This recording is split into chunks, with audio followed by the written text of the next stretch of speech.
the graduating class of 2020, please welcome President Barack Obama. Hi, everybody. Anaya, thank you for Hi, that beautiful Obama. introduction.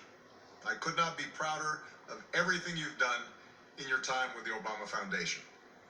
And, of course, I couldn't be prouder of all of you in the graduating class of 2020, as well as the teachers and the coaches, and most of all, parents and family who guided you along the way.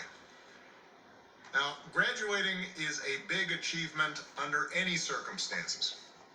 Some of you have had to overcome serious obstacles along the way, whether it was an illness, or a parent losing a job, or living in a neighborhood where people too often count you out. Along with the usual challenges of growing up, all of you have had to deal with the added pressures of social media, reports of school shootings, and the specter of climate change.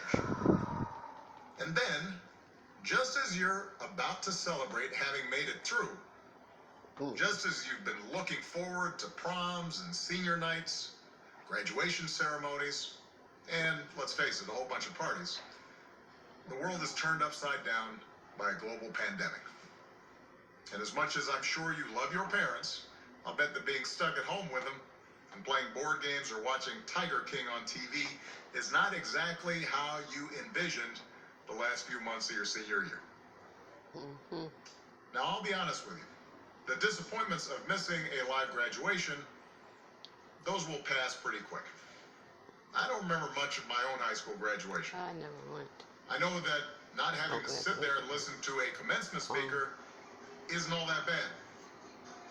Mine usually go on way too long.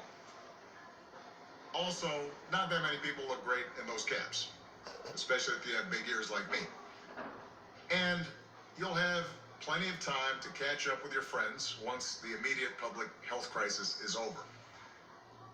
But what remains true is that your graduation marks your passage into adulthood. The time when you begin to take charge of your own life. It's when you get to decide what's important to you, the kind of career you want to pursue, who you want to build a family with, the values you want to live by. And given the current state of the world, that may be kind of scary. If you planned on going away for college, getting dropped off at campus in the fall, that's no longer a given. If you are planning to work while going to school, finding that first job is going to be tougher. Even families that are relatively well off are dealing with massive uncertainty. Those who were struggling before, they're hanging on by a thread. All of which means that you're going to have to grow up faster than some generations.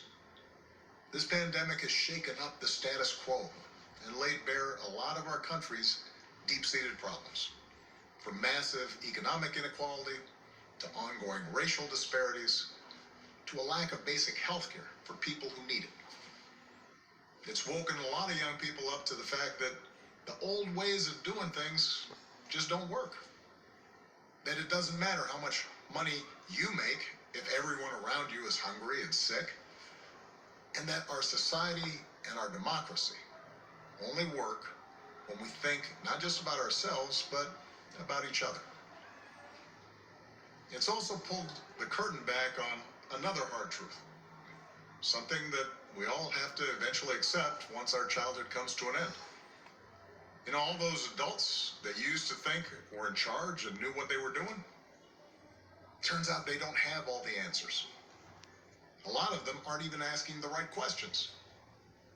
So, if the world's going to get better, it's going to be up to you.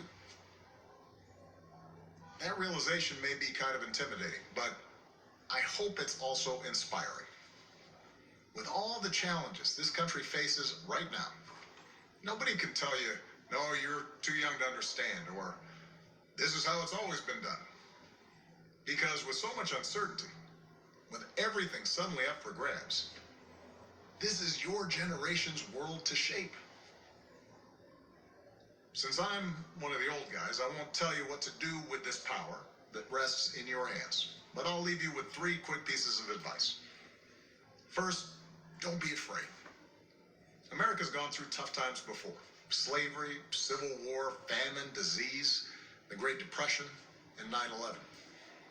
And each time, we came out stronger.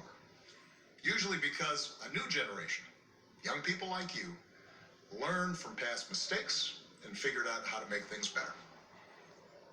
Second, do what you think is right. Doing what feels good, what's convenient, what's easy, that's how little kids think.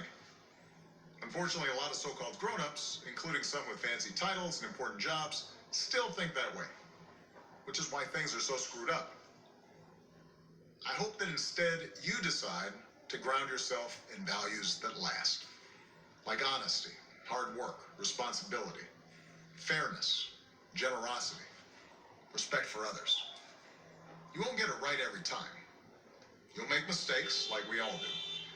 But if you listen to the truth that's inside yourself, even when it's hard, even when it's inconvenient, people will notice. They'll gravitate towards you. And you'll be part of the solution instead of part of the problem. And finally, build a community. No one does big things by themselves. Right now, when people are scared, it's easy to be cynical and say, let me just look out for myself, or my family, or people who look or think or pray like me. But if we're going to get through these difficult times, if we're going to create a world where everybody has opportunity to find a job and afford college, if we're going to save the environment and defeat future pandemics, then we're going to have to do it together. So be alive to one another's struggles. Stand up for one another's rights. Leave behind all the old ways of thinking that divide us. Sexism, racial prejudice, status, greed. And set the world on a different path. When you need help, Michelle and I have made it the mission of our foundation to give young people like you the skills and support to lead in your own communities and to connect you with other young leaders around the country and around the globe. But the truth is, you don't need us to tell you what to do, because in so many ways, you've already started to lead. Congratulations, class of 2020. Keep making us proud. Thank you to President Obama and to all the educators.